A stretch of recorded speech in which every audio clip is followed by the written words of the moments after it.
I never imagined that school could feel like a battlefield. My name is Alex, and every day, I walk through the halls, my heart racing as I tried to avoid the group of bullies who made my life a living nightmare.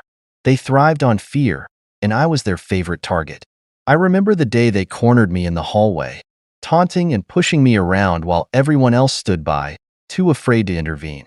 It felt like the world was closing in on me. At home, things weren't much better. My mom tried to comfort me, but I couldn't bear to show her how much I was hurting. I'd sit in my dimly lit room, tears streaming down my face, feeling completely alone. I wished I could stand up to them, but fear held me back.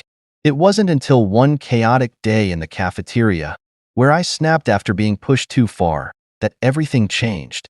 I pushed back, and the moment felt electric, yet it only ended in chaos and punishment. Sitting in the principal's office, my heart sank as I faced the consequences. The principal looked at me with concern but also disappointment. I realized that my outburst hadn't solved anything. It had only escalated the cycle of cruelty. That night, I sat in front of the mirror, wiping away my tears, feeling the weight of my decision. I knew I had to change things, not just for myself, but for others who might be suffering like I was. The next day, I took a deep breath and stepped into the counseling office. My counselor was supportive, encouraging me to express my feelings and find constructive ways to deal with my anger and fear. I began to understand that confronting my bullies didn't mean fighting back physically. It meant standing tall and using my voice. Armed with newfound courage, I returned to school and faced the bullies again. To my surprise, they hesitated. The shock on their faces made me realize that I had the power to change the narrative. During a school assembly, I found myself on stage, speaking about my experiences.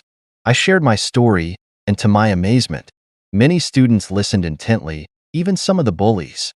In that moment, I felt a shift. Maybe they would understand. After that day, something incredible happened. The bullies began to change. Some approached me, apologizing for their actions.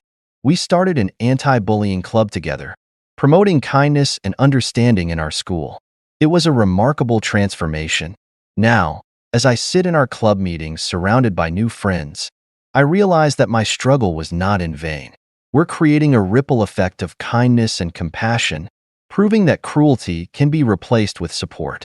I've learned that standing up for myself and others can lead to healing, and that together, we can make a difference.